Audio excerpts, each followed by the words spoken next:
After a dramatic turn of events where the Niger soldiers announced a coup on national television, where they had overthrown the country's president, Mohamed Bazoum, and dissolved the constitution, West Africa has now warned of military action against the Niger leaders.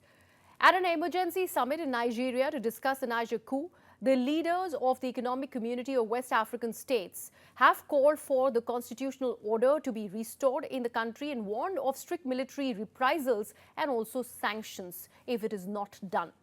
Meanwhile, in Niger's capital, Niamey, protesters cheered for the Nigerian troops as they gathered in front of the French embassy and also burned the French flags in support of Niger's military takeover. Remember, the protests are a representation of the growing hostility towards the West since the coup started.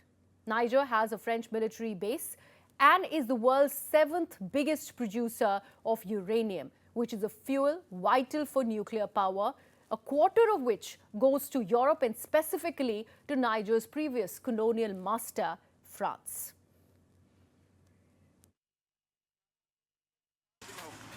More senior politicians in Niger were arrested on Monday as the leaders of a military coup defied international calls to restore democratic rule and reinstate ousted President Mohamed Bazoum. A photo posted by Chad's president Mohamed Idriss Deby, seen on the left, who visited to try to mediate between the coup leaders and the ousted government, appeared to be the first image of Bazoum since the takeover, showing him smiling and apparently unharmed. The coup has sent shockwaves across West Africa, pitting Niger's former Western allies against the likes of Russia and other junta leaders in the region. Annalise Bernard, the director of Strategic Stabilization Advisors, formerly with the State Department in Niger, says there are several theories and rumors for why the coup is happening now, but that military coups are not new to the region. The United States, former colonial power France, and other Western countries have troops in Niger and had been working with the government to fight militant forces linked to Islamic State and al-Qaeda. And the coup has raised fears for the security of the region. And there's a sense, obviously, within Washington that, if Russia is present, it's a very binary relationship. There cannot be a presence of the United States there when Russia's there.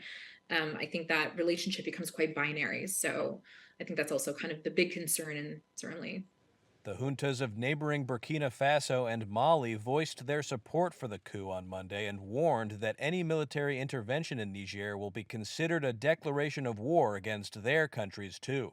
Meanwhile, Yevgeny Prigozhin, the head of Russia's Wagner mercenary group, has welcomed the coup in Niger and said his forces were available to restore order. The Kremlin, for its part, said on Monday that the situation in Niger was, quote, cause for serious concern, and called for a swift return to constitutional order. A United States official on Monday said the coup had not been fully successful and that there was still an opportunity to reinstate Bazoum. France and Germany echoed those comments.